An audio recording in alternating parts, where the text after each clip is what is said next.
The rain came down in sheets across Manhattan, the kind that turned Fifth Avenue into a blur of honking taxis and cursing pedestrians.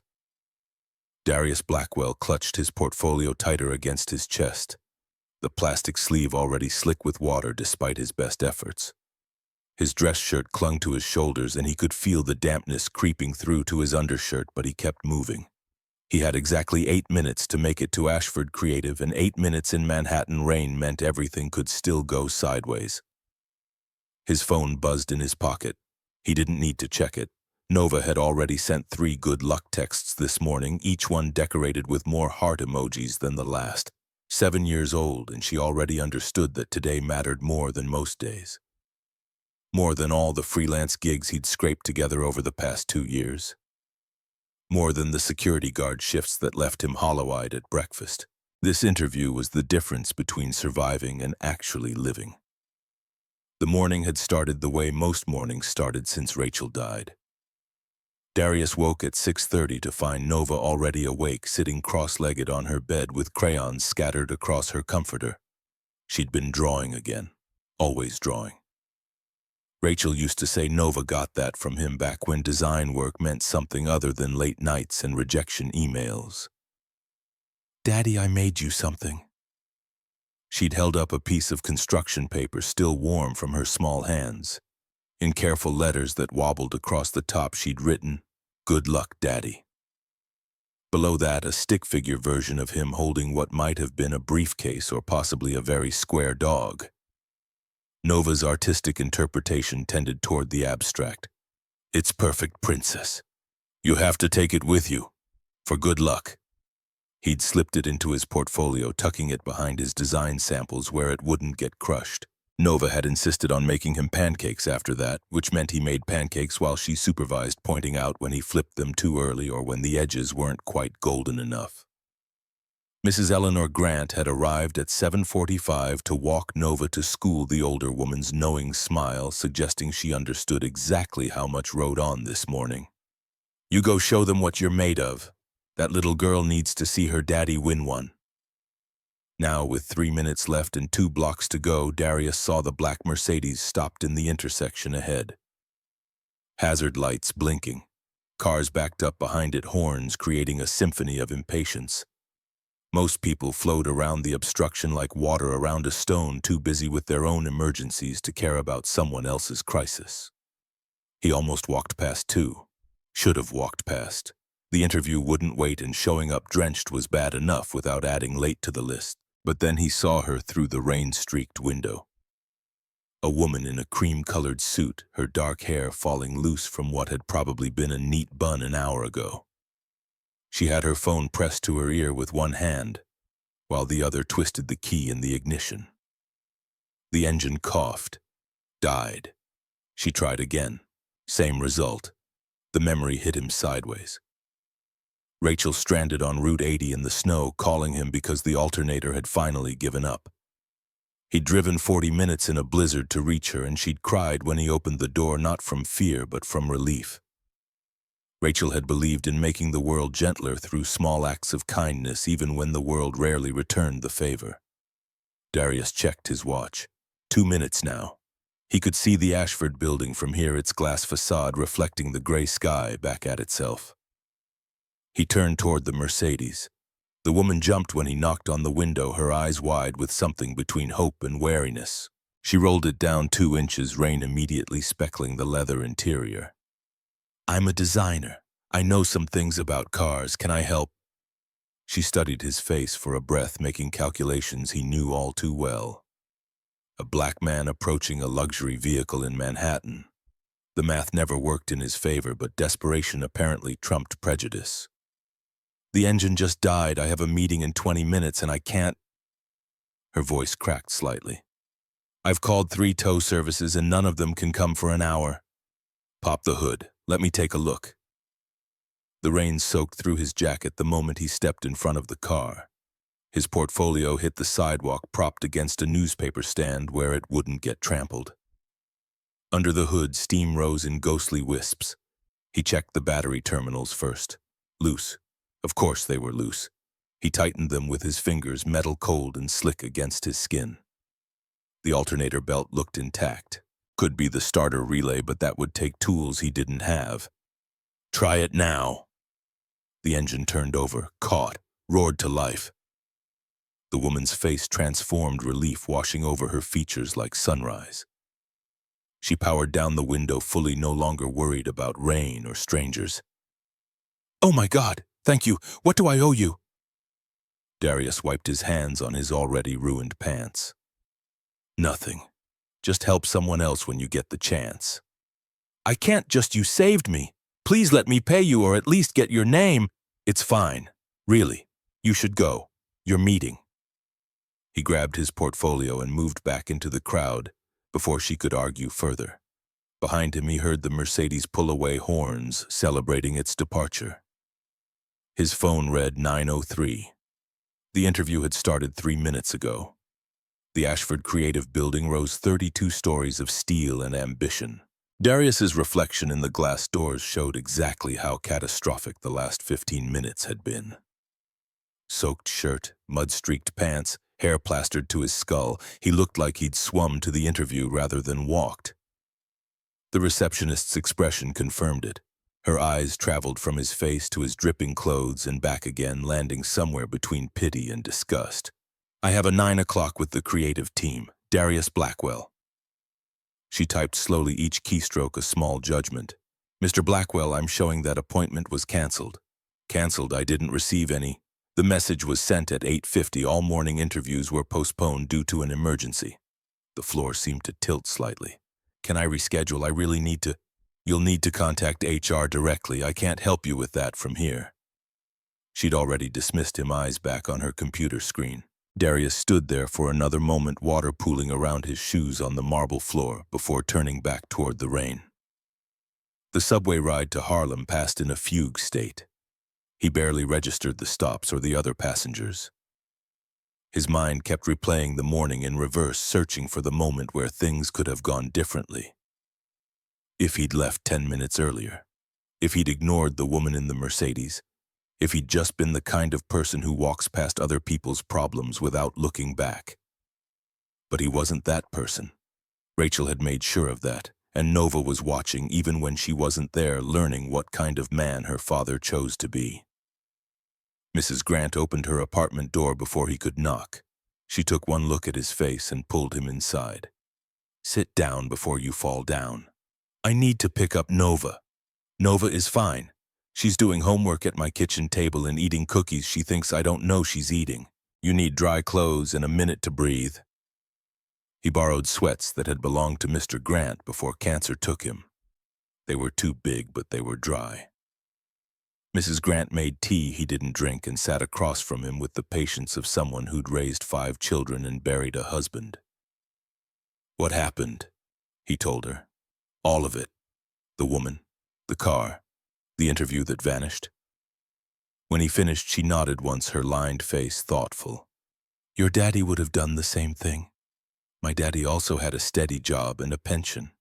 Your daddy had something more important than that. He had a clear conscience and the respect of everyone who knew him." She leaned forward, her voice dropping to that tone she used when she was about to say something he needed to hear. "That little girl in my kitchen. She doesn't need fancy things, Darius. She needs to know that doing right matters more than doing easy. You taught her that today. She needs food and rent and a father who isn't working himself into an early grave. She needs that too, but she needs the first thing more." Nova launched herself at him the moment he walked into Mrs. Grant's apartment. She smelled like chocolate chip cookies and the strawberry shampoo Rachel used to buy in bulk. "Did you get the job? Are we rich now?" "Not yet, princess. Interview got postponed." Her face fell, but she rallied quickly, the way children do when they sense their parents need protecting. "That's okay. They're probably just really busy. They'll call you tomorrow and then you'll get the job and everything will be perfect." He carried her home, her arms wrapped around his neck, her voice narrating their walk, with the kind of enthusiastic commentary that only 7-year-olds can sustain. Mrs. Grant watched them go from her doorway, and Darius wondered if she could see what he saw every time he looked at Nova. Rachel's eyes, Rachel's smile, Rachel's absolute certainty that the world was basically good and people were basically kind. That night, after macaroni and cheese and a bath that involved more water on the floor than in the tub, Nova climbed into bed with her current favorite book, The Paper Bag Princess, the one where the princess saves herself and decides the prince isn't worth keeping after all.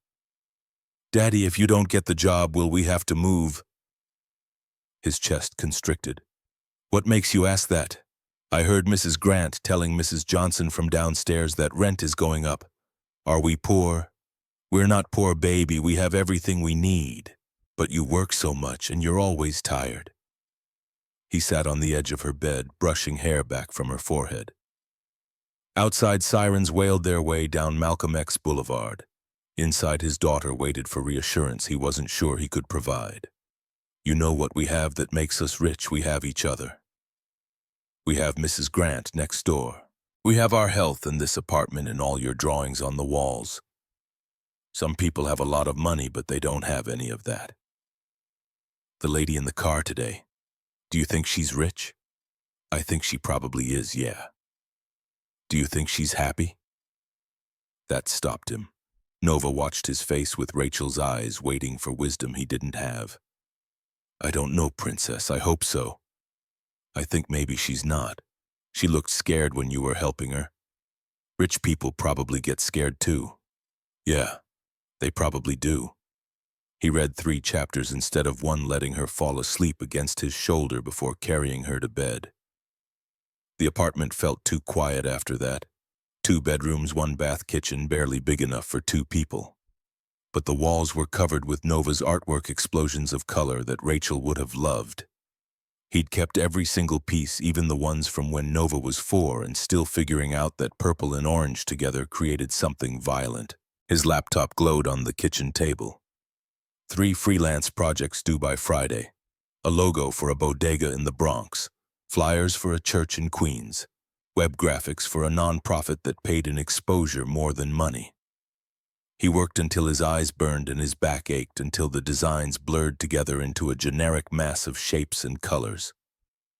At midnight, he gave up. Tomorrow he had a security shift from 2 p.m. to 10 p.m. The building where he worked didn't know him as anything except the night guard who kept the lobby clean and made sure doors stayed locked. Anonymous. Invisible. Exactly what he needed to be. Sleep came in fragments. Rachel appeared in his dreams younger than she'd been when she died, standing in their old apartment with sunlight in her hair. She was laughing about something, but he couldn't hear what. He reached for her and woke up alone, the ceiling fan clicking its monotonous rhythm above him. Kate Ashford stood at her office window and watched Manhattan wake up. 38 stories below, the city sorted itself into patterns. Coffee carts, commuters, construction crews. From this height, everyone looked purposeful, like they knew exactly where they were going and why. She envied them. The Mercedes had behaved perfectly after the man fixed it this morning. She'd made her meeting with 2 minutes to spare, presented her quarterly review to a board that barely pretended to listen, and returned to her office to find 17 messages waiting. Most of them were about Preston Whitmore's latest campaign to undermine her authority. The rest were about things that didn't matter but required her signature anyway. The man's face kept intruding on her thoughts. Not handsome exactly, but striking. Strong features, careful hands. The way he'd refused payment, refused even to give his name. In Kate's world, everyone wanted something. Everyone had an angle. But this man had helped her and walked away like it cost him nothing. Her intercom buzzed. "Ms. Ashford, Preston Whitmore is here for your 2 o'clock. Send him in." Preston entered with the confidence of someone who believed his eventual ascension to CEO was merely a matter of time. 43, impeccably dressed, every silver hair precisely placed. He'd been CFO for 6 years, COO before that, and he'd made it clear on multiple occasions that Kate's leadership was a temporary inconvenience rather than a permanent arrangement. "Kate, we need to discuss the morning interviews." "What about them?" "I canceled them. The situation this morning was unacceptable." She turned from the window, keeping her expression neutral. "What situation?" "You stranded in traffic, unreachable for 40 minutes. If there had been an actual emergency, My car broke down, Preston. It happens.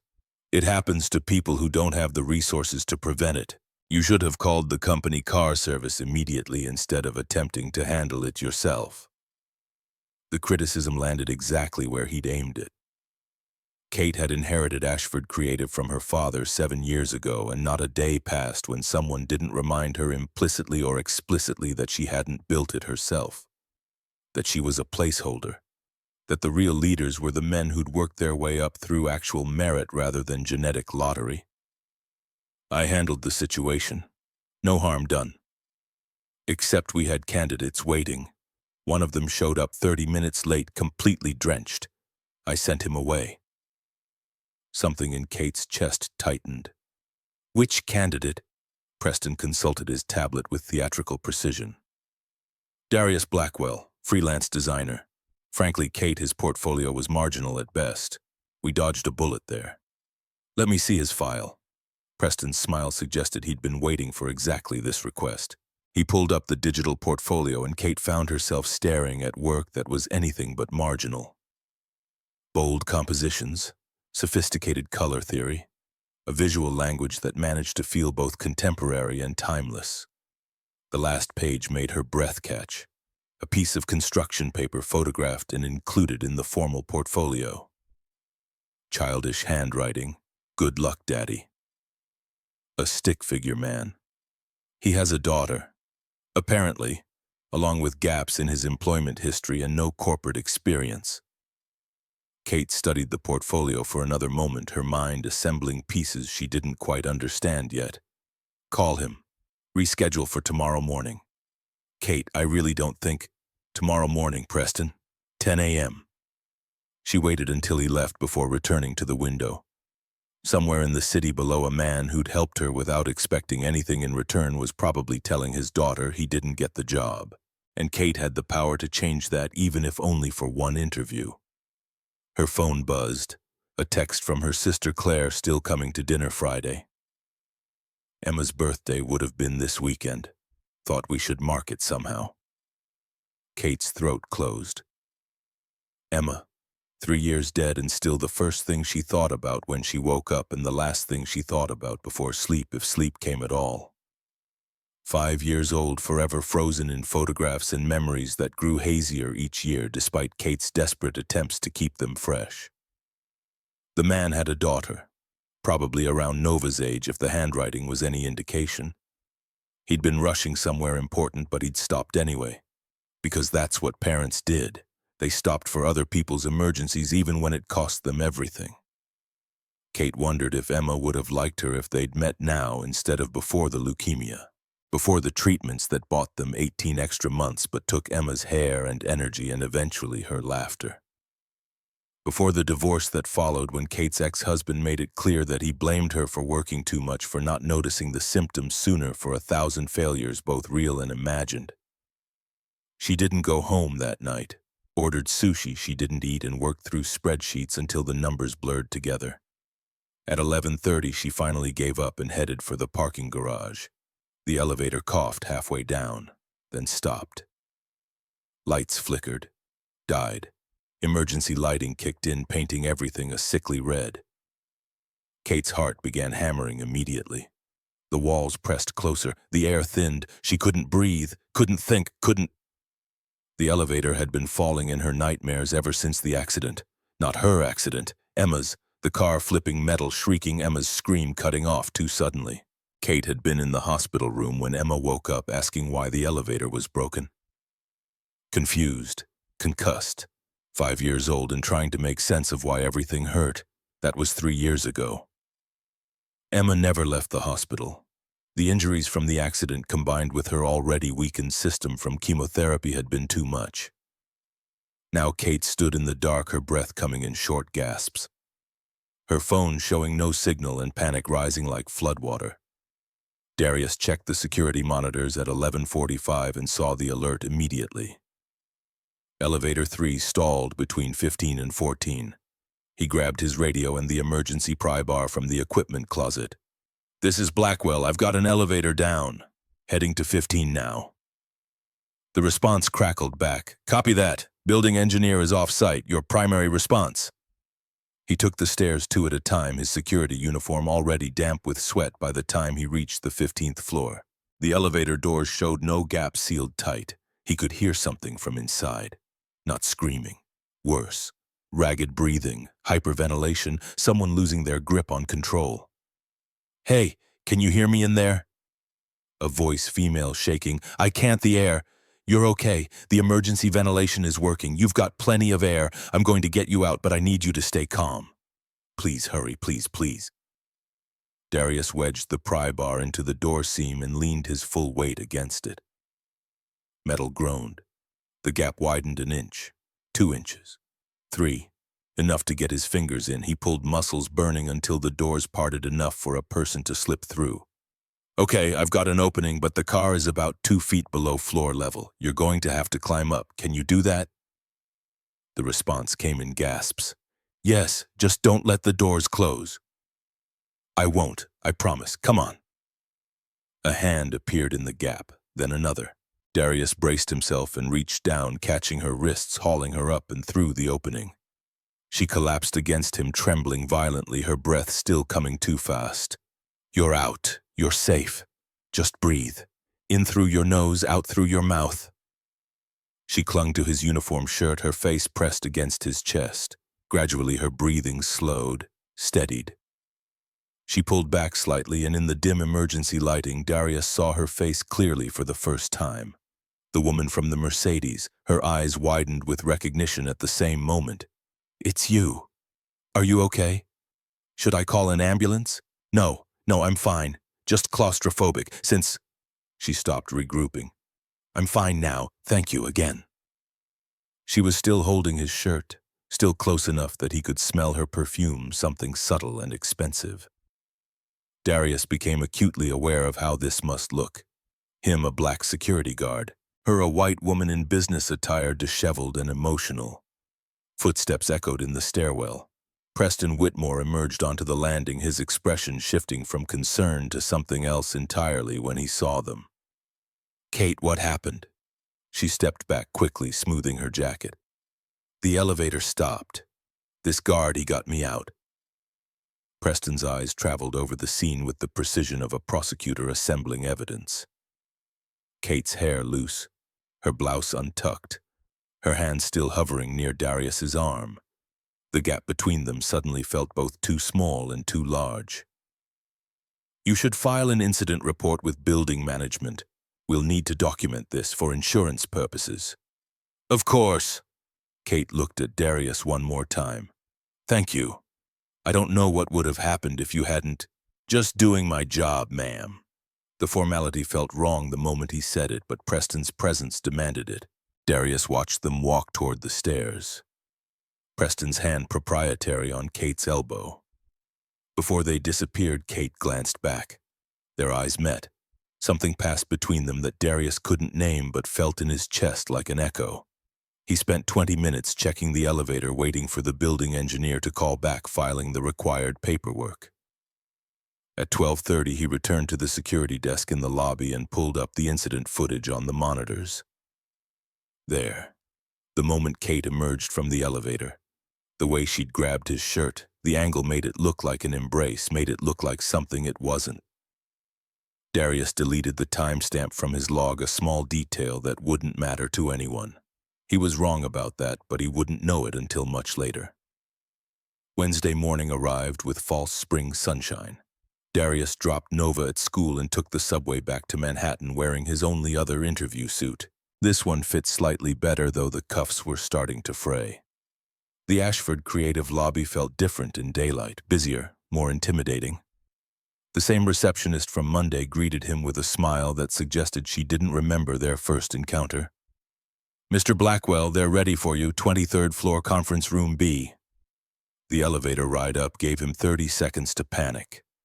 He'd spent yesterday afternoon and last night working on his presentation, refining the pitch until every word felt necessary.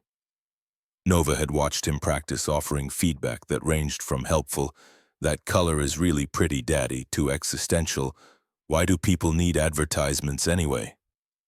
The conference room held 3 people. Kate Ashford, looking every inch the CEO in a charcoal suit. a woman who introduced herself as Amelia Winters from HR, and Preston Whitmore, whose smile didn't reach his eyes. "Mr. Blackwell, thank you for coming back." Kate's voice was professional, distant. Nothing in her demeanor suggested she recognized him from Monday's rain or Tuesday's elevator. Darius followed her lead. "Thank you for the opportunity."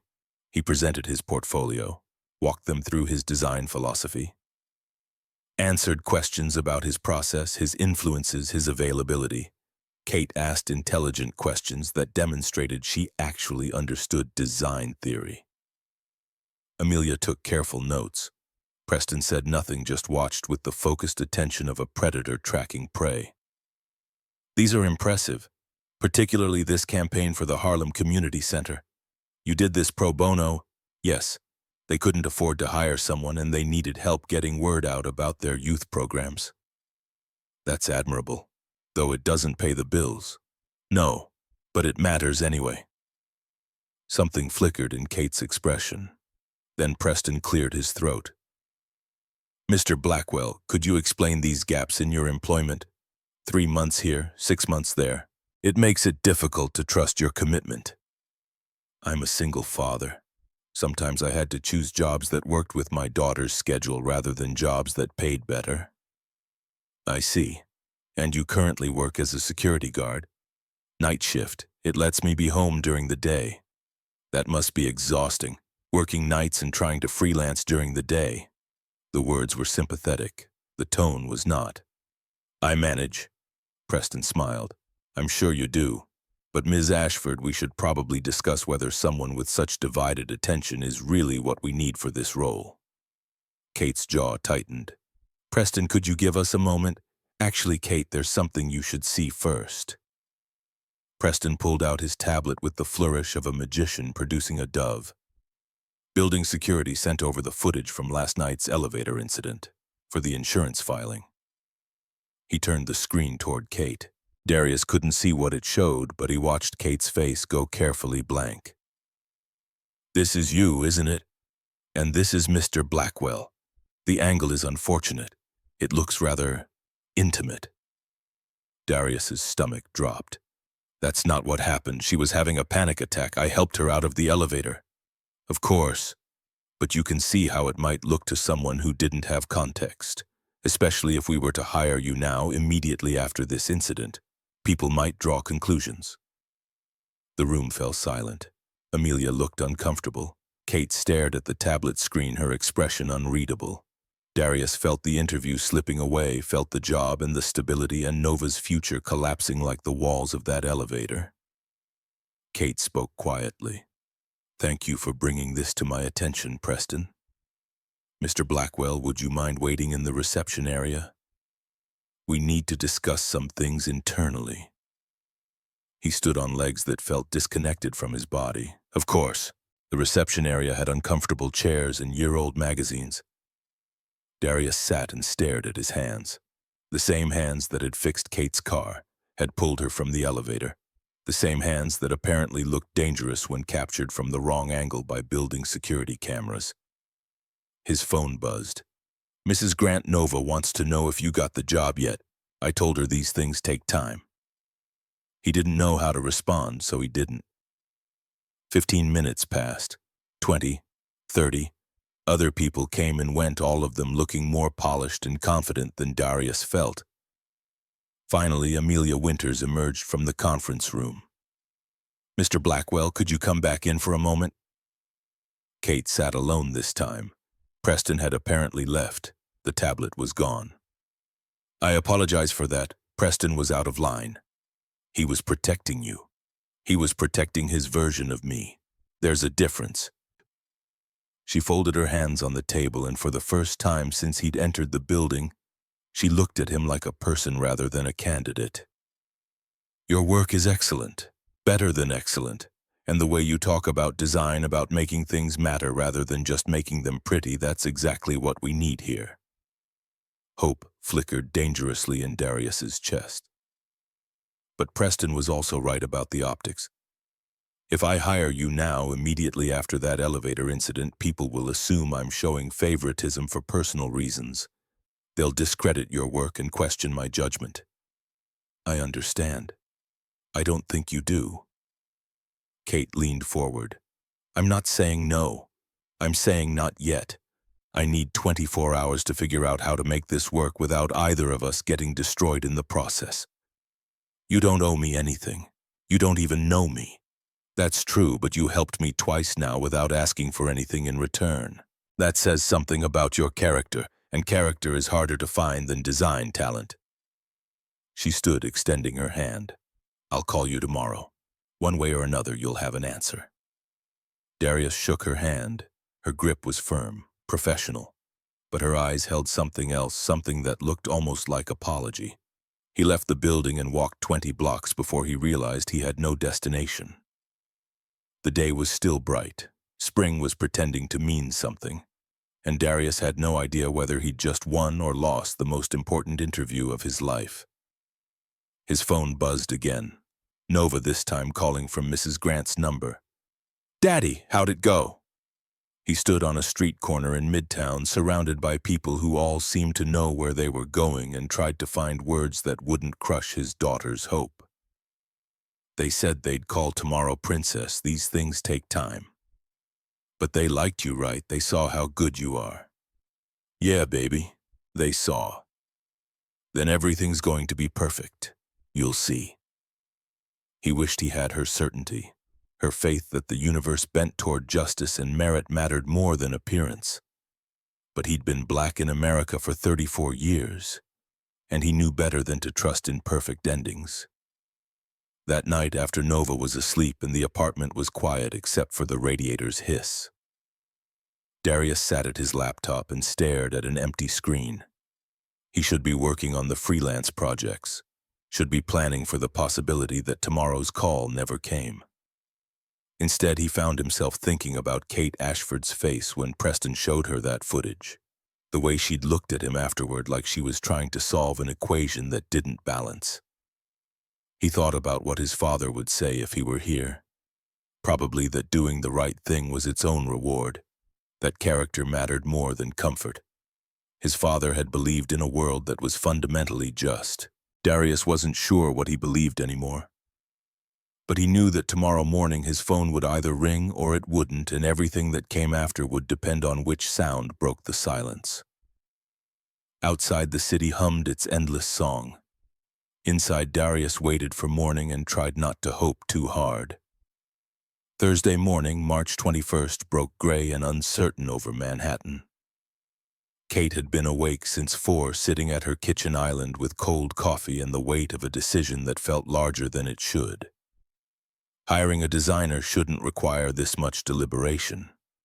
But hiring Darius Blackwell meant choosing trust over caution, and Kate's relationship with trust had died in a hospital room 3 years ago. Her phone sat on the marble countertop, Darius's number already queued. One call. That's all it would take. But once she made it, there would be no walking it back. Preston would see it as weakness. The board would question her judgment. And if it went wrong, if Darius turned out to be anything other than what he seemed, Kate would have no one to blame but herself. She thought about Emma, not the final version, skeletal and struggling for breath, but the 4-year-old who used to draw elaborate princesses with too many arms and declare them perfect anyway. Emma had believed everyone deserved chances. Emma had believed in second acts and happy endings and the basic goodness of strangers. Kate had stopped believing in most things after the funeral. But watching Darius help her twice without asking for anything had cracked something open, a possibility she'd thought sealed forever. She made the call at 8:15 before she could change her mind. The phone rang 3 times, then his voice cautious. This is Darius. Mr. Blackwell, Kate Ashford, do you have a moment? A pause. She could hear a child's voice in the background singing something off-key and enthusiastic. Yes, let me just Nova, honey, give Daddy 1 minute. Yes, I see you. The sound of a door closing, then silence except for breathing. I'm here. Sorry about that. I'm calling with an offer, but it's not the one you're expecting. Kate stood and walked to her window, watching the city organize itself into rush hour. I can't bring you on as full-time staff right now, not with the optics Preston raised, but I can offer you a consultation project. 2 weeks, $5,000 focused on reimagining our community outreach campaigns. More silence. Then, why, because your work is excellent and I need excellent work. That's not what I'm asking. Kate pressed her palm against the glass, cold radiating through her skin. Because you helped me when you had every reason to walk past. Because the world has enough people who choose easy over right, and I'd like to work with someone who doesn't. You don't know me well enough to know which one I am. I know you showed up soaking wet to an interview you'd already missed. I know you pulled me out of an elevator when you could have called it in and gone back to your desk. That's enough for now. The child's voice again closer. Daddy, is that the job lady? Tell her I said hi. Something in Kate's chest twisted. Is that Nova? Yeah, she's persistent. Tell her I said hello back. Kate waited a beat. So, do you want the project? I need to ask this consultation. If it goes well, is there a possibility of something permanent? Honesty felt dangerous but necessary. Yes. If you deliver strong work and if I can navigate the politics, then yes. I can't promise more than that. Then I accept. When do I start? Tomorrow. Come to my office at 9. We'll go over the brief. She ended the call and stood at the window for another 5 minutes, wondering if she'd just made a brilliant decision or a catastrophic one.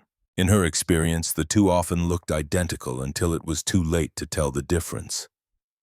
Preston appeared in her office doorway at 9:30 without knocking. He'd perfected the art of the ambush entrance, timing his arrival for maximum disruption. I heard you brought Blackwell in for a consultation project. Kate didn't look up from her laptop. Word travels fast. It's a mistake, Kate. You're letting personal feelings cloud your business judgment. My business judgment tells me his portfolio is stronger than anything we've produced in-house in the last 6 months. That's not personal. That's data. Preston closed the door and sat uninvited. You're too smart to believe your own spin. This isn't about his portfolio. This is about you trying to prove something. What exactly am I trying to prove? That you're not like your father. That you care about fairness and giving people chances and all those other pretty concepts that don't actually matter in business. He leaned forward, his expression almost pitying. Your father built this company by making hard calls, by prioritizing results over feelings. You're trying to rebuild it with kindness, and it's not going to work.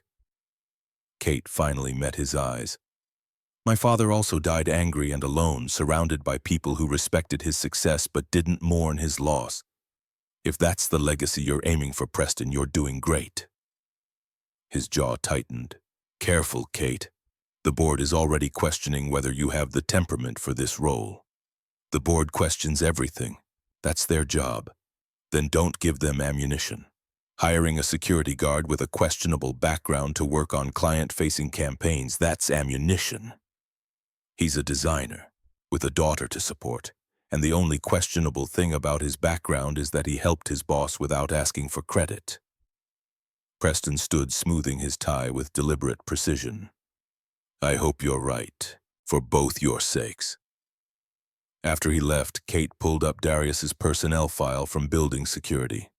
2 years on the night shift, perfect attendance, 3 commendations for going above and beyond standard duties. The most recent one caught her attention. Stayed 4 hours past his shift to help elderly tenant whose apartment flooded refused overtime pay. She clicked through to the security footage archives. Finding Darius took less than 5 minutes. There he was on monitor 6, sitting at the desk in the lobby at 2 in the morning. He had a sketchpad open, pencil moving in quick, confident strokes. The angle didn't show what he was drawing, but it showed his face. Focused. Alive in a way that the uniform and fluorescent lighting tried to diminish but couldn't quite manage. Kate watched him for longer than she should have. Watched him help a cleaning woman carry supplies. Watched him stop to pick up trash someone had dropped. Watched him answer his phone, his expression transforming into something soft and warm. Probably his daughter calling. This was who Preston thought didn't belong in her company. This man who worked 2 jobs and still found energy to create to help to show up as the kind of person who made the world marginally better just by existing in it. Kate closed the footage and returned to her own work. But the image of Darius at that desk stayed with her. A reminder that some people carried their integrity like a weight and some carried it like wings. Friday morning, March 22nd. Darius arrived with a leather portfolio that had seen better years and the cautious optimism of someone who'd been disappointed too often to trust good news. Amelia Winters met him in the lobby and walked him through the security process, the building layout, the protocol for accessing the creative floor. You'll have a workstation in the open office area. Kate wanted you integrated with the team rather than isolated in a conference room. That makes sense. Easier to collaborate. Amelia smiled, the first genuine warmth he'd encountered in this building besides Kate herself. You'll do fine here. Kate doesn't make offers lightly. If she brought you in, it's because she believes in what you can do. The creative floor hummed with controlled chaos. Designers clustered around monitors, voices rising and falling in critique and collaboration. Darius's workstation was near the window, natural light spilling across the desk in a way that made his hands itch for a pencil. Kate emerged from her office at 9:15 wearing heels that clicked authority across the hardwood floor. She carried a folder thick with briefing materials. Conference room 3, let's get you oriented. The briefing took 90 minutes. Kate walked him through Ashford Creative's current community partnerships. The gaps she saw in their outreach, the audiences they weren't reaching. Her vision was ambitious and specific, campaigns that actually served communities rather than just marketed to them. Most agencies treat community work as charity or good PR. I want it to be actual partnership, co-creation rather than saviorism. Darius scanned the materials, his mind already assembling possibilities. You're talking about flipping the traditional model, making the community the client and the creative director instead of just the subject. Exactly. Can you deliver that in 2 weeks? I can deliver a framework and 3 sample campaigns. Full implementation would take longer. Framework and samples are enough to prove the concept. Kate paused, her fingers drumming lightly on the table. Darius, I need you to understand something. Preston is looking for any excuse to discredit this project. Your work needs to be airtight, beyond criticism. No pressure, then? A ghost of a smile crossed her face. I have faith in you. Unfortunately, faith doesn't count for much in boardrooms. He spent the rest of the day immersed in research, demographic data, community needs assessments, existing campaigns that had succeeded or failed. The other designers drifted past his workstation, offering introductions that ranged from curious to skeptical. By 5 o'clock, his monitor was covered in sticky notes and his notebook was full of rough sketches. Nova called at 5:30 from Mrs. Grant's phone. Daddy, did you have a good day at your new job? It's going well, Princess. I'll tell you all about it at dinner.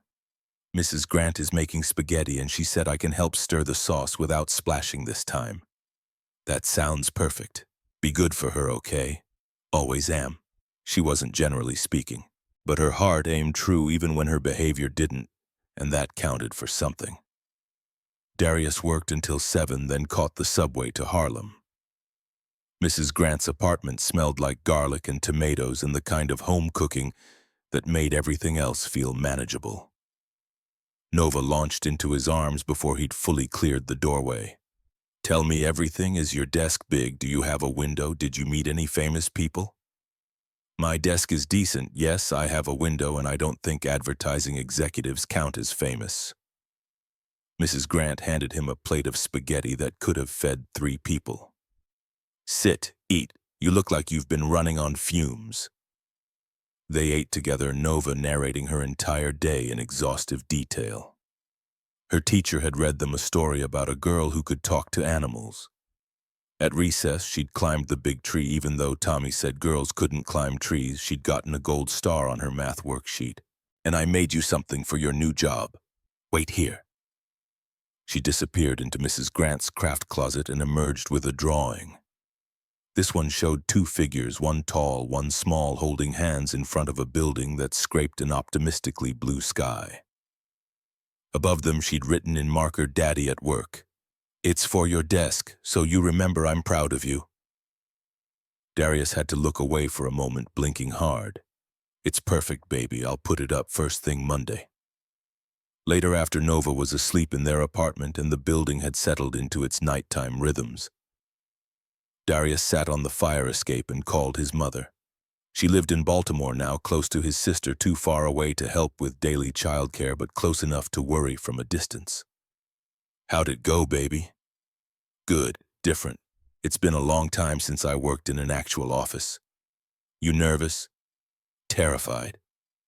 His mother laughed, the sound warm and familiar.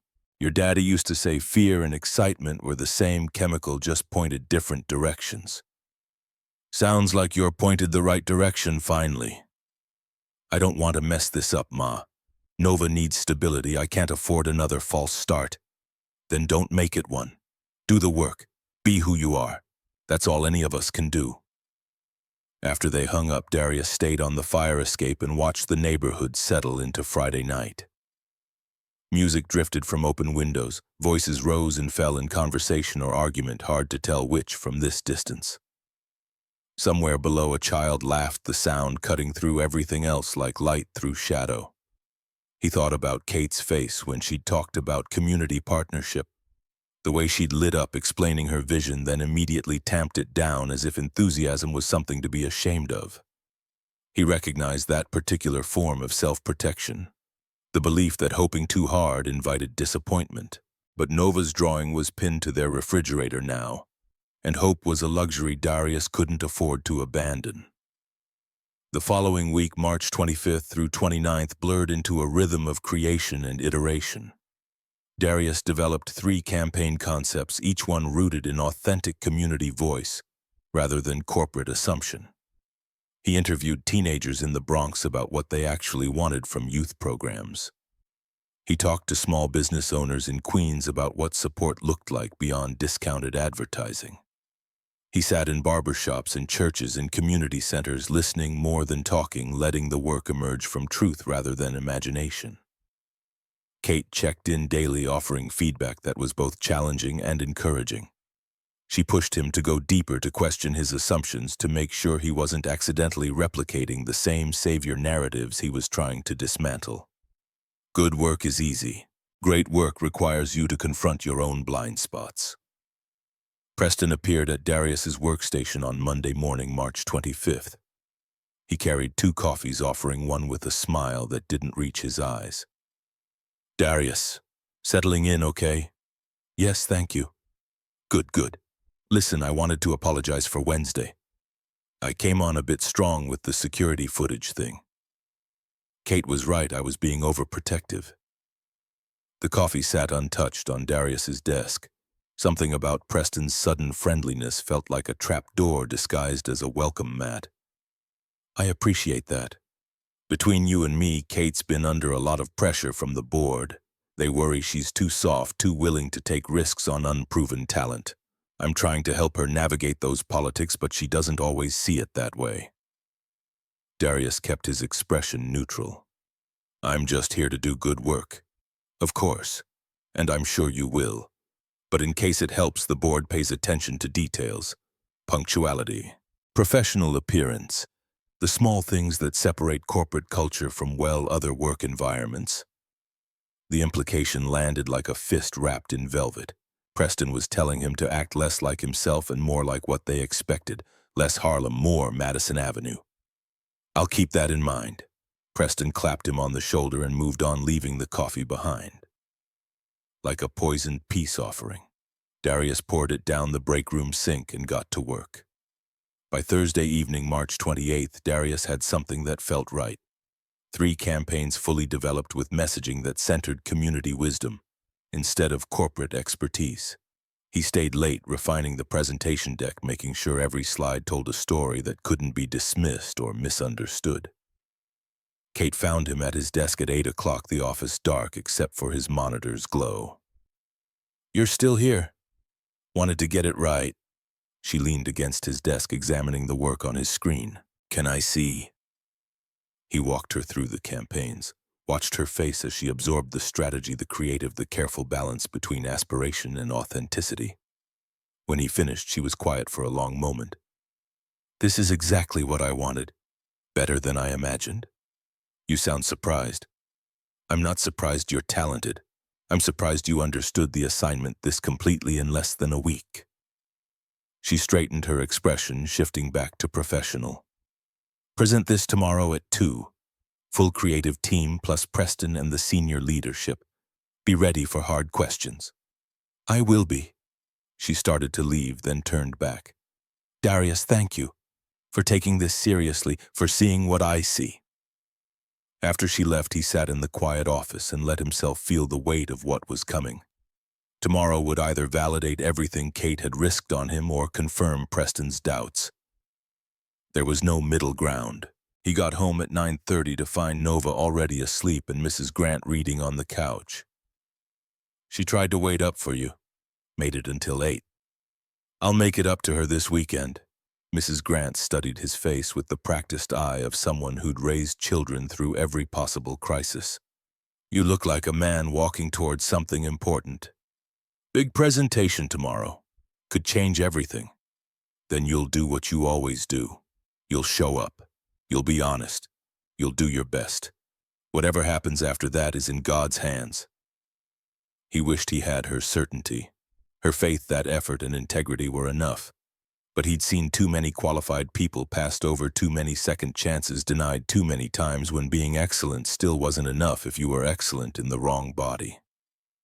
Sleep came slowly. He dreamed of presentations that dissolved into nonsense, of audiences that saw through him to some fundamental inadequacy he couldn't name or fix. He woke at 5 with his heart racing and spent an hour reviewing his notes until they blurred together into meaningless shapes. Friday morning, March 29th, he dropped Nova at school and pulled her aside before she ran to join her friends. "Princess, Daddy has a really important meeting today. I need you to do me a favor." "What kind of favor?" "I need you to be extra good for Mrs. Grant, and I need you to remember that no matter what happens, you're the best thing in my life. Always." Nova's expression turned serious, her small face trying to understand why he sounded like he was saying goodbye. "Are you scared, Daddy?" "A little bit, yeah.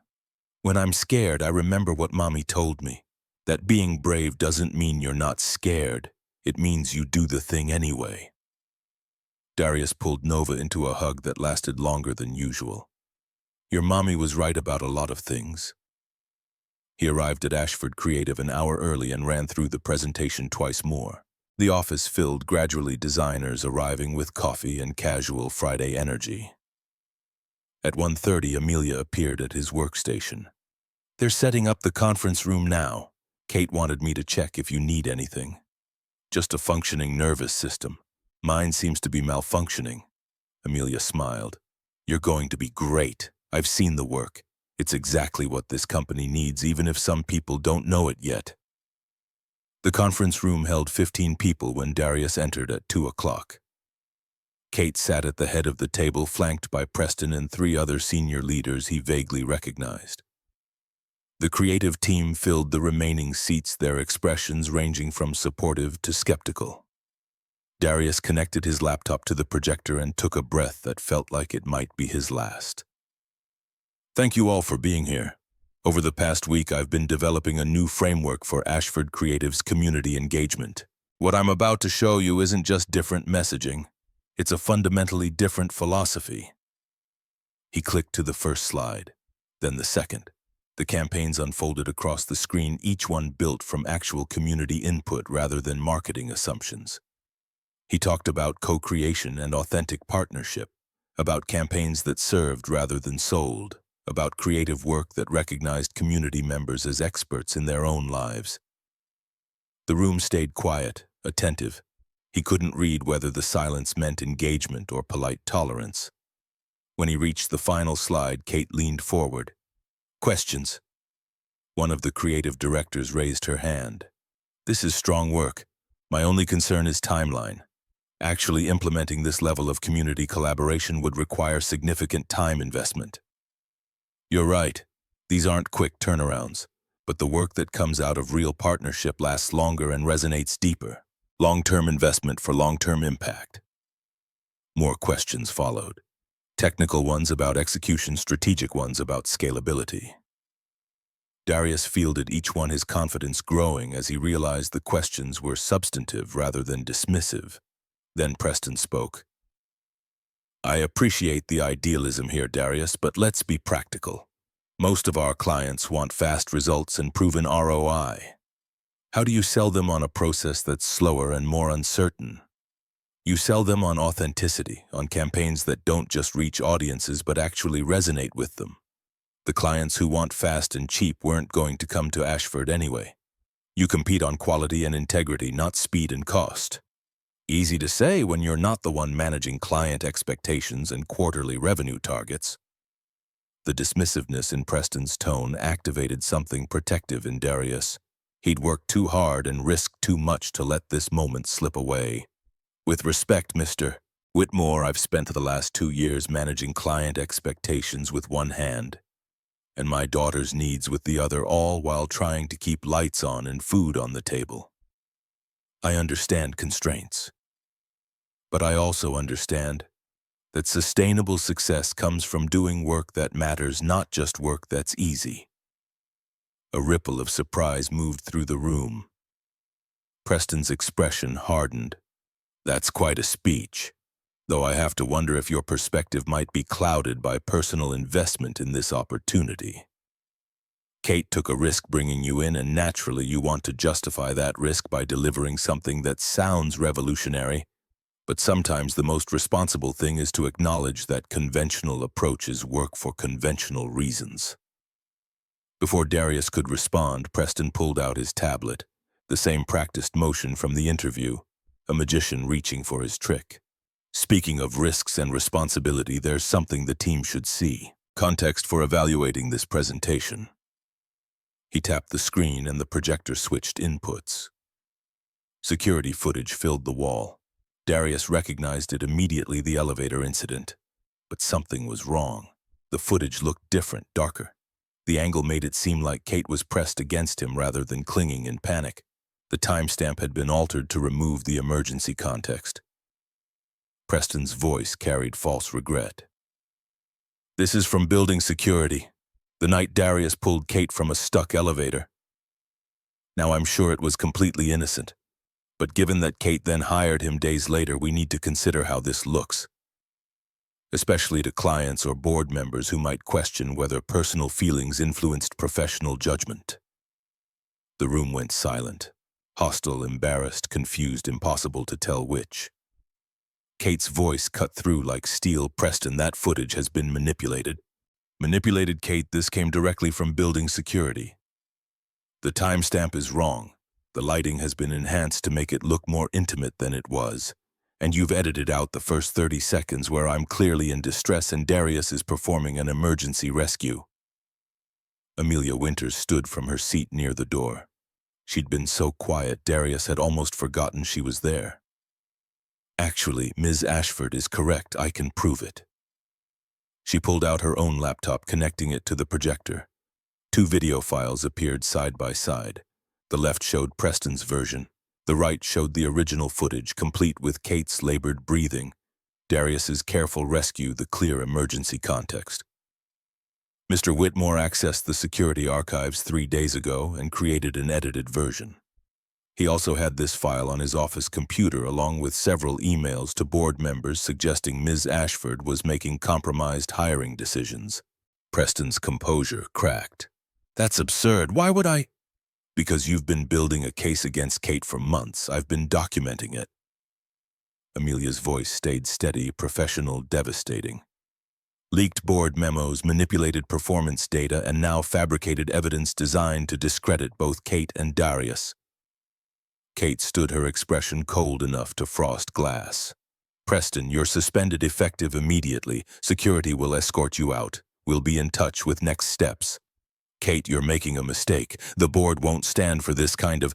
The board will stand for competence and integrity, and two things you've demonstrated you lack. She turned to Amelia. Call building security. Make sure Preston doesn't access any company systems on his way out. Preston left in a fury of dignity and rage, his footsteps echoing down the hallway like a retreat. The conference room remained frozen, everyone processing what had just unfolded. Kate addressed the group, her voice calm despite the chaos. I apologize for that disruption. Darius's presentation stands on its own merit, and I'd like to move forward with implementing his framework. If anyone has legitimate concerns about the work itself, I'm happy to discuss them. But we're done entertaining Preston's manufactured controversies. The creative director who'd asked the first question spoke carefully. The work is excellent, Kate. I think we're all just processing. Understood. Let's take 15 minutes. Darius, could you stay? The room emptied slowly, people filing out with backward glances and whispered conversations. When they were alone, Kate turned to Darius. Are you okay? I'm not sure yet. That was ugly, calculated, and fortunately unsuccessful. Why did he do it? Why go to all that trouble to... Kate walked to the window, her silhouette sharp against the afternoon light. Because I'm standing between him and something he wants. Because discrediting you was the easiest way to discredit me. Because some people see kindness as weakness and any deviation from cruelty as an invitation to attack. I'm sorry I put you in this position. She turned, and for the first time since he'd known her, she looked genuinely angry. Don't apologize for being decent. Don't apologize for doing excellent work, and definitely don't apologize for the fact that Preston Whitmore is a manipulative snake who can't stand the idea that merit might actually matter.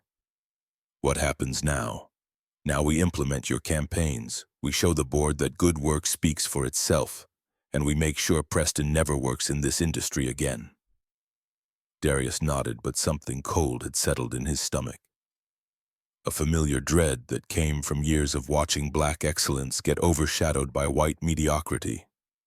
Watching qualified people destroyed by manufactured scandals, watching the game rigged so consistently that even winning felt suspicious. His phone buzzed. An unknown number. He almost didn't answer. Mr. Blackwell, this is Detective Marcus Reed with the NYPD. We need you to come down to the precinct. It's regarding a complaint filed against you by Preston Whitmore. The room tilted. Kate's voice seemed to come from very far away. Darius, what is it? Police, they want me at the precinct. Preston filed a complaint. Kate grabbed her bag, her phone, her keys. I'm coming with you. You don't have to. Yes, I do. This is exactly what he wanted, to separate us, to make you face this alone, to use the system as a weapon. We're not giving him that satisfaction. They took a car service to the precinct, Kate making calls the entire ride. Her lawyer, her board chair, someone named Patricia who apparently specialized in employment law. By the time they arrived, Kate had assembled a defensive perimeter that would have impressed a military strategist. Detective Reed turned out to be a tired-looking man in his 50s with kind eyes and the careful manner of someone who'd learned to distrust first impressions. He met them in a small conference room that smelled like burnt coffee and institutional resignation. Mr. Blackwell, Ms. Ashford, thank you for coming in. Kate spoke before Darius could. Detective, before we begin, I need to state for the record that any complaint filed by Preston Whitmore is retaliation for his termination this afternoon. He was caught manipulating evidence and will be facing his own legal consequences. Reed's expression didn't change. I appreciate the context, but I still need to hear Mr. Blackwell's account of the events in question. What events? Darius heard his own voice from a distance, detached and careful. Mr. Whitmore alleges that you've been harassing Ms. Ashford, following her, creating situations where you'd be alone together and using your position as building security to gain inappropriate access. The absurdity would have been laughable if it wasn't so dangerous. That's completely false. I'm aware. I've reviewed the actual security footage, both the original and Mr. Whitmore's edited version. I've also spoken with building management who confirmed you acted appropriately in both incidents Ms. Ashford was involved in. Relief flooded through Darius, making his hands shake. Then why am I here? Reed leaned back in his chair. Because Preston Whitmore is a wealthy white man with a lawyer on speed dial and you're a black man who works security. Even when the accusations are baseless, even when the evidence clearly exonerates you, the system requires that I bring you in and get your statement. I wish it was different, but wishing doesn't change protocols. The honesty hit harder than platitudes would have. At least Reed wasn't pretending the game was fair. What do you need from me? Your account of both incidents, detailed timeline, any witnesses besides Ms. Ashford. It's all formality at this point, but it needs to be documented. Darius walked through everything. The car in the rain, the elevator rescue, the timing, the circumstances, the complete absence of anything resembling harassment. Reed took notes with the methodical precision of someone who'd heard every kind of story humans could invent to explain themselves. When Darius finished, Reed set down his pen. Off the record, this is bullshit, but I need you to understand something. False accusations destroy lives, especially when they involve racial and power dynamics like this. The fact that you're clearly innocent doesn't mean this won't follow you. Future employers might see this report. Background checks might flag it even though no charges are being filed. So I'm punished anyway. You're marked, which isn't fair, but it's reality. Reed turned to Kate. Ms. Ashford, I assume you'll be providing a statement as well. Absolutely, and I'll be filing my own complaint against Mr. Whitmore for filing a false report. That's your right, though I'll warn you these cases are notoriously hard to prove. His lawyer will claim he had reasonable grounds for concern, and suddenly you're in a he said, she said that nobody wins. They left the precinct at 4:30, emerging into sunlight that felt wrong given everything that had just happened. Kate's phone rang before they reached the sidewalk. She answered, listened, went very still. When? A pause. How much? Another pause. I'll be there in 20 minutes. She hung up and looked at Darius with something like shock. That was my lawyer. Apparently, Preston Whitmore has been under FBI investigation for the past 6 weeks. He's been embezzling from Ashford Creative. They're estimating $2.3 million over 18 months. The number was so large it became abstract. How is that possible? Fake vendors, inflated invoices. He had access to approve his own expenses as CFO, and he was good at it. Nobody caught on until an auditor noticed patterns in payment timing. When did you find out? Just now. Apparently the FBI wanted to wait until they had enough evidence to guarantee conviction. Preston filing a false police report accelerated their timeline. Kate started walking her heels, clicking rapid fire against concrete. He was desperate. He knew I was close to discovering the discrepancies. That's why he went after you, to distract me, to discredit me, to buy himself time to cover his tracks. Darius followed his mind, struggling to process everything. So none of this was actually about me. Oh, it was about you. You represented everything Preston couldn't tolerate. Competence without pedigree. Integrity without calculation. You reminded everyone that good work comes from good people, and Preston has spent his career proving the opposite can succeed. She stopped walking and turned to face him. I'm sorry. You got caught in something that was never really yours to begin with. Where are you going now? Emergency board meeting. They'll want to know what happened, how I'm handling it, whether the company's reputation can survive this. She flagged down a taxi. Go home, Darius. Be with your daughter. Monday morning, come back to work and we'll figure out next steps. You sure you want me there after everything? After everything, I know exactly what you're worth. The question is whether you still want to work for a company this dysfunctional. The taxi pulled away before he could answer, leaving Darius standing alone on a Manhattan sidewalk, with his phone full of missed calls and his future suspended between vindication and uncertainty. He took the subway home in a daze. Mrs. Grant had Nova at their apartment, the smell of grilled cheese filling the small space with something approaching normalcy. Nova ran to him with her usual enthusiasm, chattering about her day, oblivious to how close her father had come to losing everything. After dinner, after Nova was tucked in bed, Darius sat on the fire escape and let himself feel the full weight of the day. He'd done excellent work, he'd been recognized for it, and he'd still ended up in a police station explaining why he wasn't a criminal. His phone buzzed. A text from Kate Board stands with us. Preston arrested tonight. You're cleared. See you Monday. 3 sentences that should have felt like victory but landed like exhaustion. Darius looked out at Harlem, his neighborhood settling into Friday night rhythm. Music and voices and distant sirens, the soundtrack of a life he'd built despite everything trying to tear it down. Monday morning would come whether he was ready or not, and he'd show up the way he always did, scared and determined and hoping that this time finally doing the right thing would be enough. Monday morning, April 1st, arrived with the kind of crystalline clarity that made Manhattan look almost forgivable. Darius walked into Ashford Creative at 8:45 to find the atmosphere transformed. Preston's absence created a vacuum that people filled with cautious optimism and whispered speculation. 3 designers stopped him in the hallway to say they'd heard about his presentation about Preston's arrest, about the fact that integrity had actually won for once.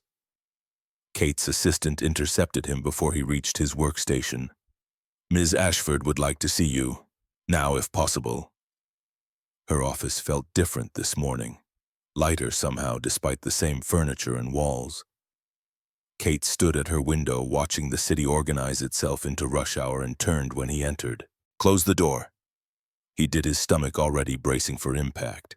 After Friday's chaos, good news felt like a myth. The board met Saturday for 6 hours. Preston's embezzlement, the false police report, the manipulated evidence, all of it came out. They asked me to stay on as CEO with their full support. They also asked me to restructure the company however I see fit. "That's good. You deserve that. I'm not finished. I'm creating a new position. Creative Director of Community Partnerships. Full-time benefits, salary commensurate with director-level roles. It's yours if you want it." The words landed but didn't quite penetrate. Director, not consultant, not trial period, actual permanence. "Kate, Before you answer, there's something you should know. Preston's lawyer is trying to paint this whole situation as a conspiracy between you and me. Like I hired you as some kind of favor or personal indulgence. The optics are still complicated. So hiring me would give credence to his claims. Hiring you would prove that your work speaks for itself regardless of how we met. But I won't lie, there will be people who question it. People who assume something inappropriate is happening or happened.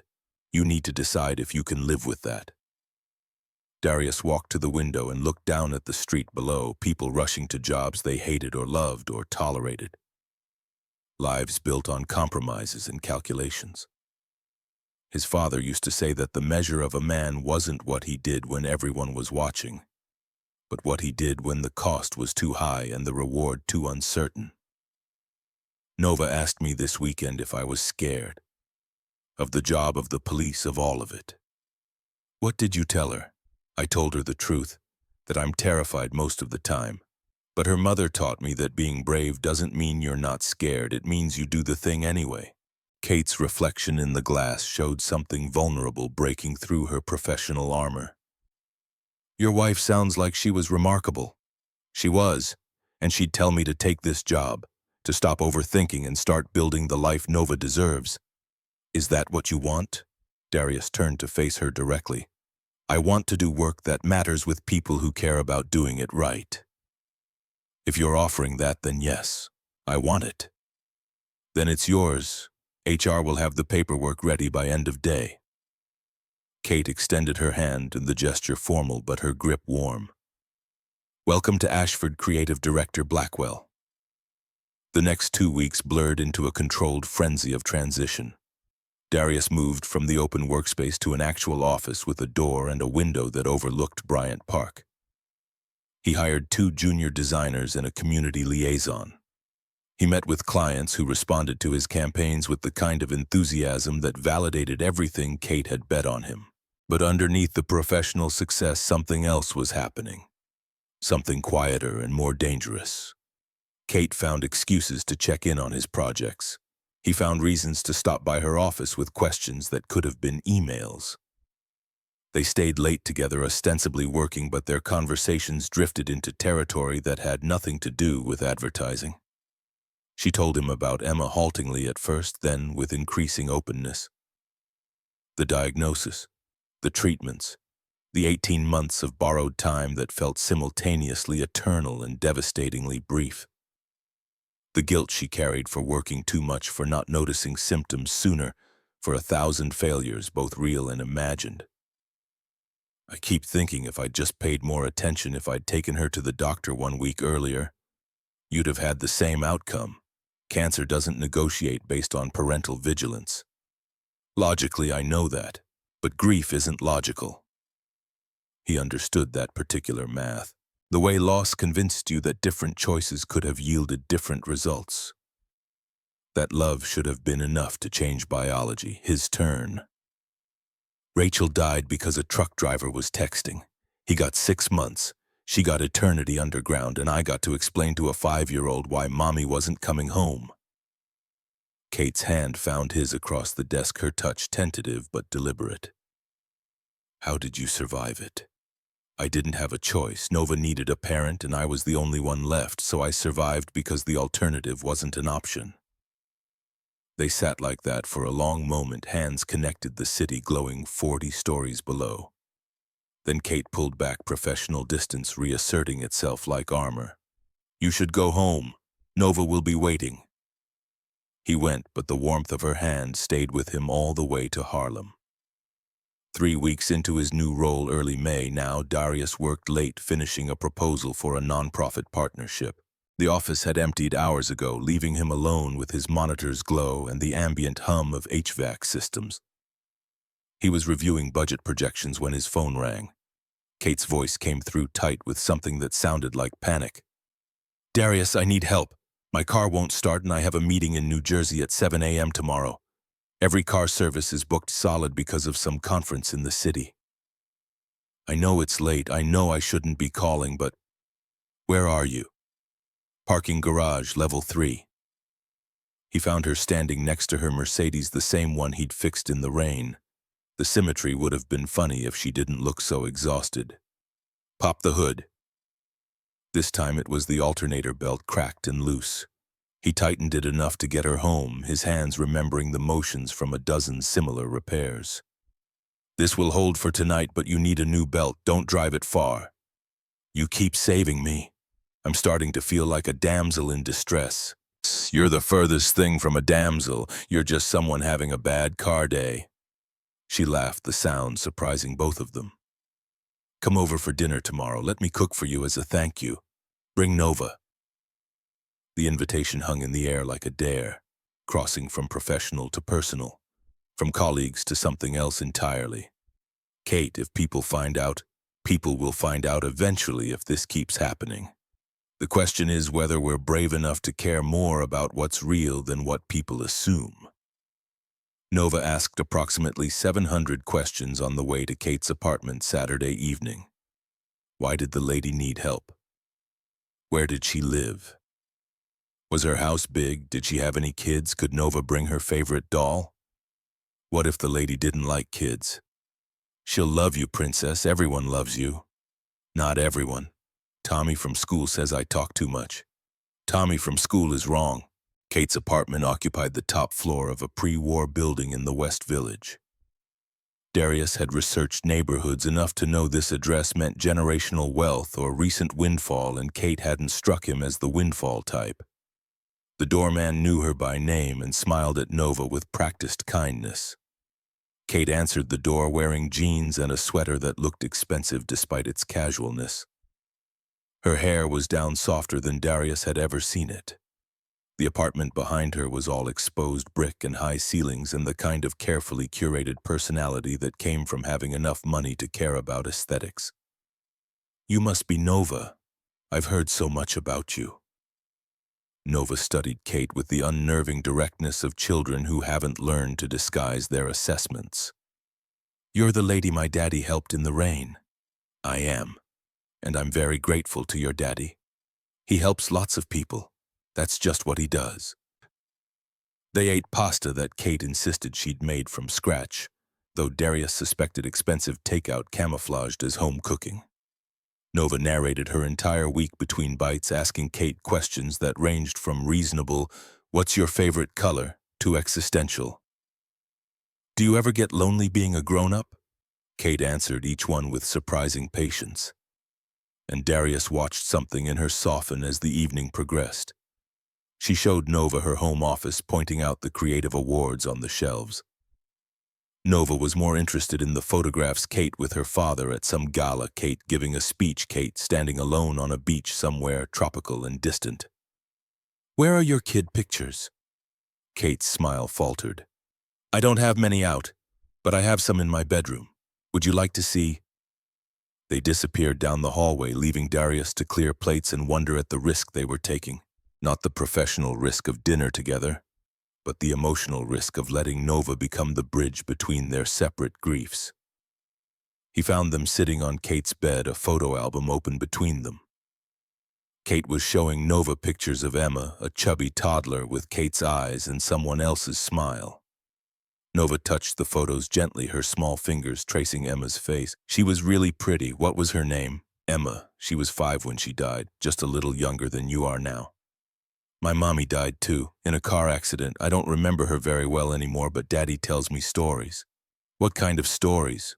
Stories about how she was really good at singing and making pancakes and giving hugs that made you feel safe. Daddy says I have her smile.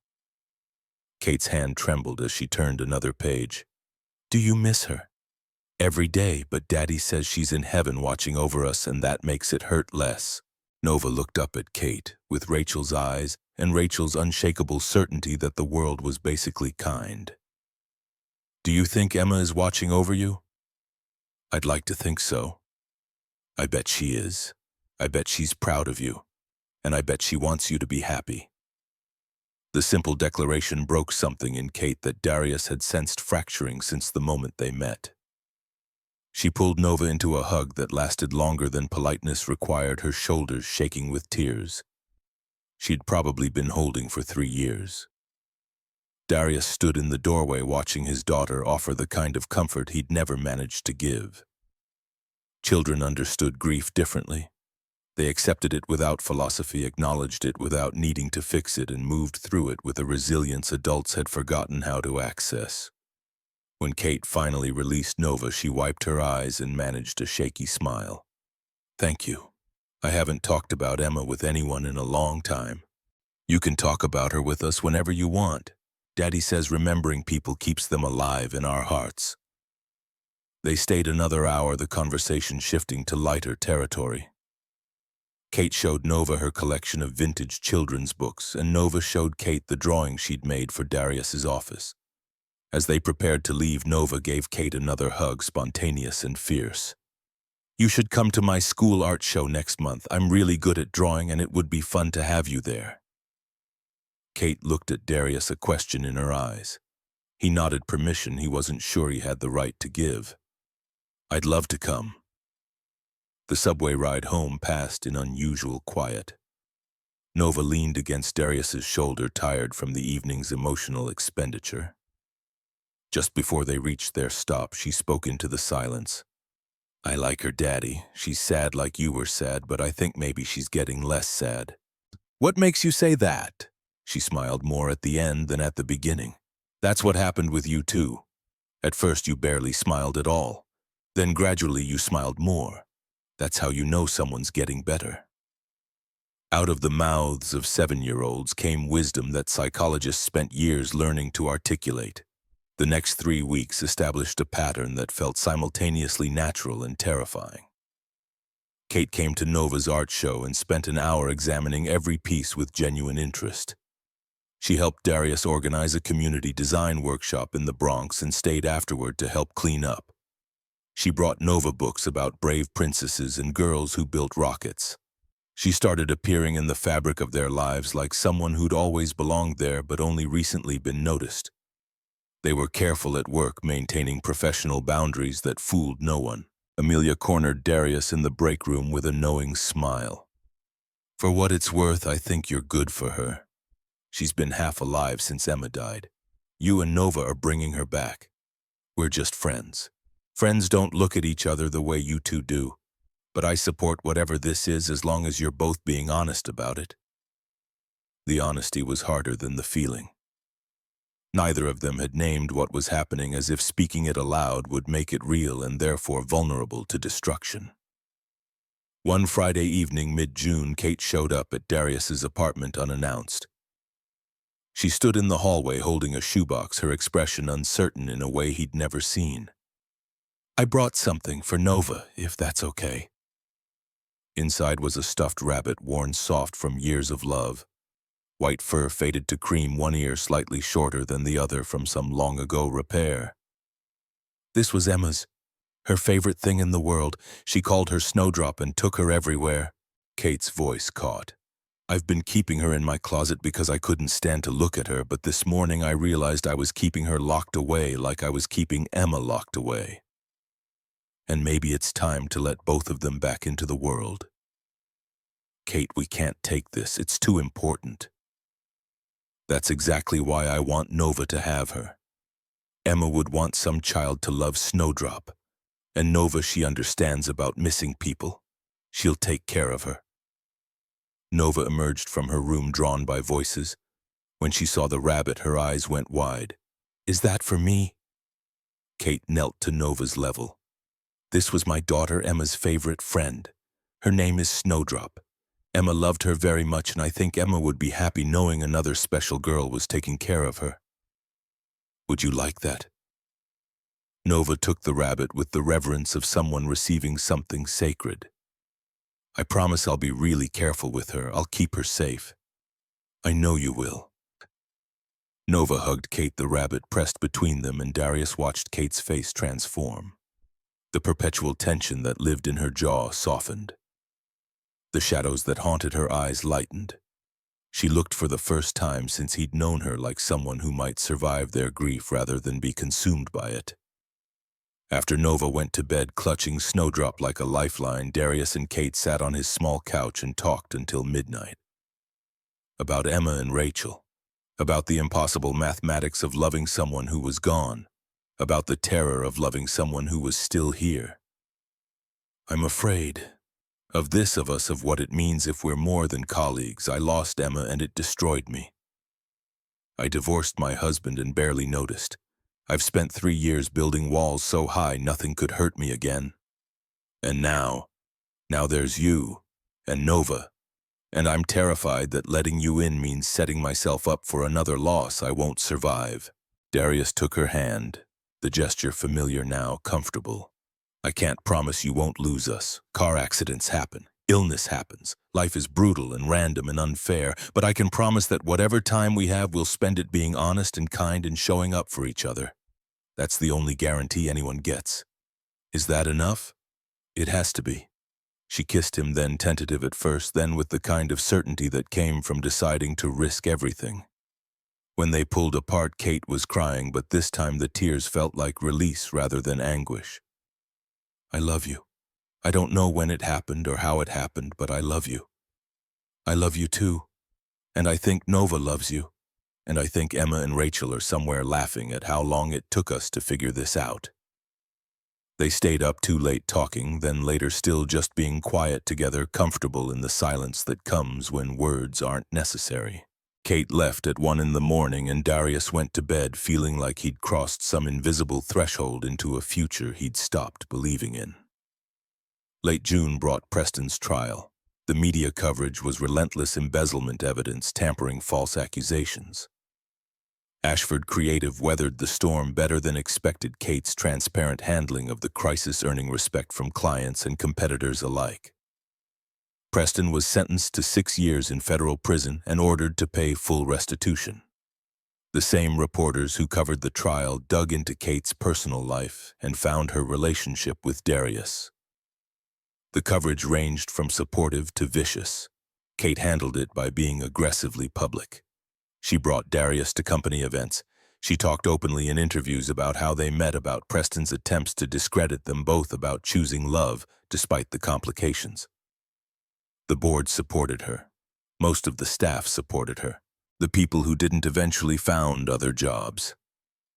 Nova adapted to Kate's presence with the easy acceptance of children who haven't learned to complicate love with conditions. She called Kate by name, not as a replacement for Rachel, but as something entirely new. They developed their own rituals: Saturday morning museum trips, Sunday evening movie nights, elaborate baking projects that produced more mess than edible results. By late August, Kate had essentially moved in, though they maintained the fiction of separate addresses for another month before making it official in September. One evening in early October, Kate stood in their apartment now, officially their apartment, the lease signed with both names, and surveyed the organized chaos of a life being built. Nova's drawings covered every wall. Darius's design books competed with Kate's business volumes for shelf space. Snowdrop sat on Nova's bed alongside the framed photo of Rachel. The two mothers who'd never met but whose absences had created the space for their families to find each other. I never thought I'd have this again. Family, holidays, the feeling that home is a place rather than just an address. You always had the capacity for it. You just needed permission to believe you deserved it. She wrapped her arms around him from behind, her chin resting on his shoulder. Nova asked me yesterday if I was going to be her mom now. She phrased it very carefully, not replacing her real mom, but being an additional mom, like she could have more than one. What did you say? I said that would make me the luckiest person in the world. Then she asked if that meant we were getting married. Darius turned to face her. Were you panicking because you don't want to, or because you do? Because I do. And that still scares me after everything. Mrs. Grant's voice carried from the kitchen where she was helping Nova with a science project. Darius, baby, I need you to taste this volcano baking soda ratio and tell me if it's explosive enough. He kissed Kate quickly. Hold that thought. A year later, spring returned to Manhattan with aggressive optimism. March 2026 looked nothing like March 2024 when Darius had stood in the rain wondering if kindness would cost him everything. Nova's elementary school held its annual art show on a Saturday in late March. This year's theme was family, and Nova's contribution stopped people in their tracks. A triptych increasingly sophisticated in technique that told a story in 3 panels. The first, Darius and Nova holding hands, rendered in her evolving style. The second, the addition of Kate, transforming the composition from documentation to celebration. The third, faint outlines in the background. Rachel and Emma watching over the family they'd left behind. Guardian angels rendered in watercolor and hope. Nova had titled it, The Family That Found Each Other. Kate stood beside Darius, her hand in his. The engagement ring still new enough to catch her by surprise when light hit it. They'd gotten engaged last month in the same spot where he'd first helped her with the Mercedes. Nova had been their witness and photographer, documenting the moment with breathless excitement. The art show opened with the principal's speech about creativity and expression. Parents flooded the auditorium, cameras ready, pride written across every face. Nova found them in the crowd and waved frantically, nearly knocking over her display. "Daddy, Kate, come see, I got a ribbon!" They navigated through the crowd. Nova's triptych held the place of honor on the far wall, a blue ribbon affixed to the frame. "It's extraordinary, Princess. You're an actual artist now." Ms. Chen said it was the best piece in the whole 4th grade. She asked if she could keep a photo of it for her office. Kate knelt beside Nova, studying the painting with genuine attention. "I love how you included everyone, the whole family." "Well, it wouldn't be complete without them. They're part of us even if we can't see them." Other parents stopped to admire the work, offering compliments that Nova accepted with gracious confidence. An older couple asked about the figures in the background, and Nova explained with the casualness of discussing weather. "That's my first mom and Kate's first daughter. They're in heaven, but they're still with us. My dad says love doesn't end just because someone dies. It just changes shape." The couple nodded, moved by the simple theology of it. When they left, Kate pulled Nova into a hug. "You know what, I think Emma would have really liked you. I know she would have. And I think my first mom would have liked you too. Because you make my dad smile the way he used to smile in old picture." They stayed until the exhibition closed, Nova introducing them to her classmates and teachers with proprietorial pride. On the way home, she fell asleep in the back seat, exhausted from being the center of attention. Kate drove while Darius turned to watch Nova sleep, Snowdrop tucked under her arm. A year ago, I couldn't have imagined this. Being someone's parent again, building a life with someone, believing that happiness was something I deserved. What changed? You did. Nova did. You both reminded me that choosing safety means choosing emptiness, that the only way to honor the people we've lost is to keep living fully enough that they'd be proud. Darius reached over and took her free hand. That's what we're doing, making it softer for each other, for Nova, for anyone we can reach. They drove through Manhattan in comfortable silence, the city glowing around them like a promise. When they got home, Darius carried Nova to bed while Kate made tea neither of them would drink. They ended up on the couch, Kate's head on his shoulder. Exhaustion pulling them towards sleep. I love this life, this beautifully ordinary, impossibly precious life we built from broken pieces. Me too. Every difficult day, every perfect moment, all of it. Later, after Kate had fallen asleep and the apartment had settled into night quiet, Darius stood at Nova's door and watched her breathe in the peace of uncomplicated dreams. Snowdrop sat on the nightstand beside a framed photo of Rachel. On the opposite nightstand was a photo of Emma that Kate had given Nova, the two girls who'd never met but whose absences had created the space for their families to find each other. Darius thought about the morning he'd helped a stranger in the rain, about the choice that had seemed small but had changed everything, about the truth that kindness was rarely convenient and courage was rarely comfortable, but both were always worthwhile. The world was still hard, unfair, brutal in its randomness. But within that chaos, small pockets of grace existed for those brave enough to recognize them. Love that survived loss, hope that outlasted despair, families that built themselves from intention rather than biology. Darius closed Nova's door softly and returned to Kate, who stirred as he sat beside her. Everything okay? Everything's perfect. She smiled and settled back against him, her breathing evening out as sleep reclaimed her. Darius stayed awake a while longer, holding his family in the quiet hours when the city finally surrendered its ambitions. Outside, Manhattan hummed its perpetual song. Inside, three people who'd each lost everything discovered they had everything they needed. Not because life had gotten easier or pain had disappeared, but because they'd chosen to face whatever came next together. And in the darkness, two shadows that might have been memory or might have been grace watched over them all, Rachel and Emma. The ones who'd left too soon but whose love had made space for new love to grow. The world would keep turning. Morning would come with its demands and difficulties. But for now, everything was exactly as it should be. Imperfect, uncertain, real, and that was more than enough. It was everything.